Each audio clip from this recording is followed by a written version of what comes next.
Aplikasi Nusuk kini telah dikemas kini. Saya akan tunjukkan langkah demi langkah cara untuk menempah slot dengan lebih mudah dan teratur. Selepas anda memuat turun dan mendaftar dalam aplikasi Nusuk, pergi ke menu di sebelah kiri iaitu 4 ikon bulatan.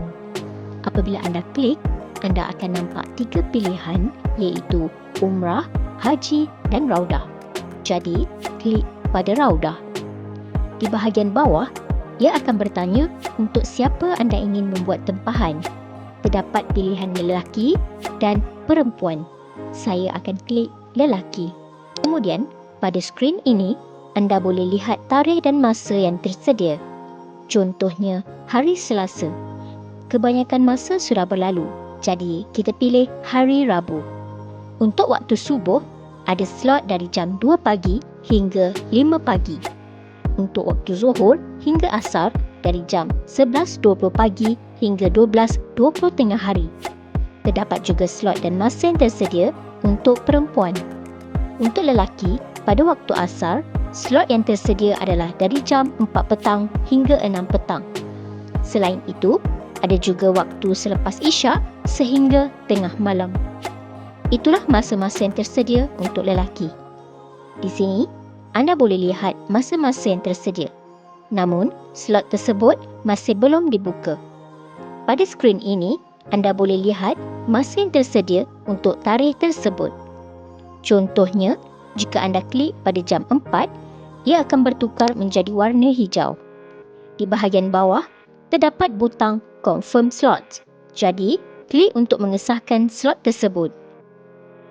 Pada skrin seterusnya, anda boleh melihat hari dan masa yang dipilih pada paparan tersebut.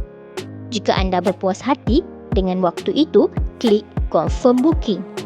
Jika tidak, anda boleh pilih waktu yang lain. Seterusnya, terdapat terma dan syarat. Sila baca maklumat penting sebelum melawat Raudah. Semua pelawat dibenarkan menempah lawatan ke Raudah sekali setahun.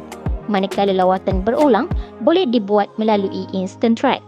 Seperti yang dinyatakan, anda boleh menyemak setiap 20 minit untuk melihat ketersediaan slot. Tempoh lawatan ke Raudah adalah selama 20 minit. Anda juga mesti mengesahkan kehadiran sebelum melawat Raudah bagi mengelakkan tempahan dibatalkan.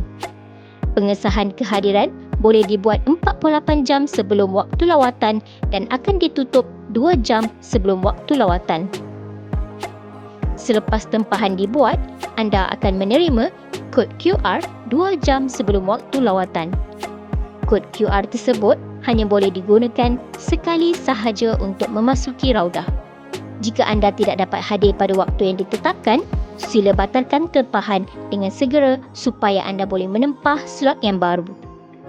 Pastikan anda tiba sekurang-kurangnya 30 minit lebih awal dan pergi ke kawasan pintu masuk dengan kod QR yang telah tersedia untuk ditunjukkan kepada petugas. Pelawat Raudah tidak akan dibenarkan masuk tanpa kod QR. Seperti yang dinyatakan, sila bekerjasama dengan petugas ketika masuk dan keluar dari Raudah bagi memastikan keselesaan anda dan pelawat lain. Pastikan juga anda keluar dari Raudah apabila tempoh lawatan tamat kerana terdapat pelawat lain yang sedang menunggu giliran untuk masuk.